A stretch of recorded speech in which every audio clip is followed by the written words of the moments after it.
thì có mua như tia mua cả món ngò mua lúc ăn show mua lúc xì hở bỏ cơn đầu tôi ba bê để chỉ bỏ để ôi chả của mình để thôi chỉ phát nên là sư để ôi trong tờ bỏ lúc xì hở nó bê hỏi tí từng cái kẻ nông gì để nó sẽ được chọn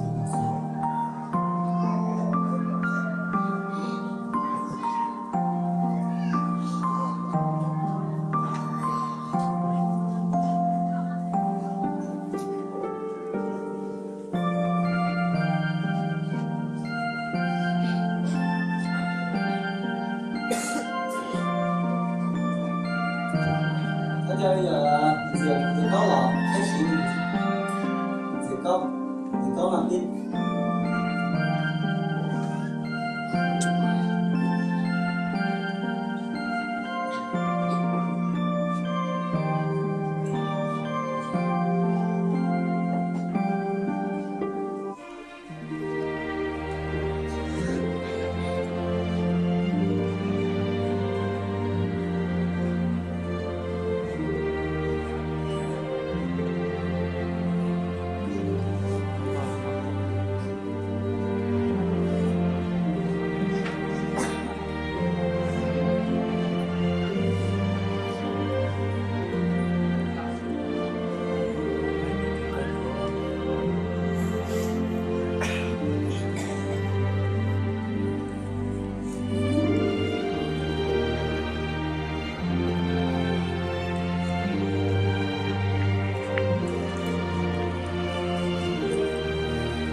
chết rồi phải chịu sự hình phạt, nhưng mà được về nghỉ ngơi khỏi sự khó nhọc trên đất này và được về với Chúa sớm hơn chúng ta. Xin Chúa an ủi giáo Nguyễn cũng như chúng ta là những người đang còn lại trên đất này. Chúng ta tiếp tục sống từ đức tin, trung tín với Chúa và hy vọng sẽ được gặp người anh em yêu dấu của chúng ta ở trong nước thiên đàng khi ngày Chúa Giêsu trở lại, hay là khi chúng ta qua đời thì được về với Chúa và gặp anh em chúng ta ở trong nước thiên đàng nơi được Chúa đang dành cho những người tin Chúa, trung tín với Chúa như chúng ta, như anh em chúng ta ở đây.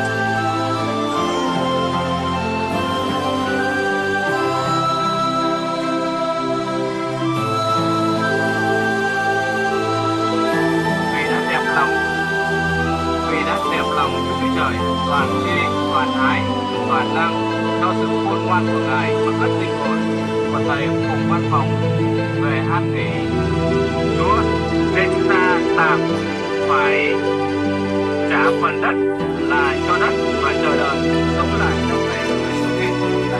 tái lập. Amen.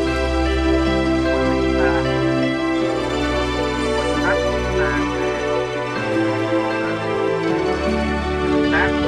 nhưng chúng ta về với đất.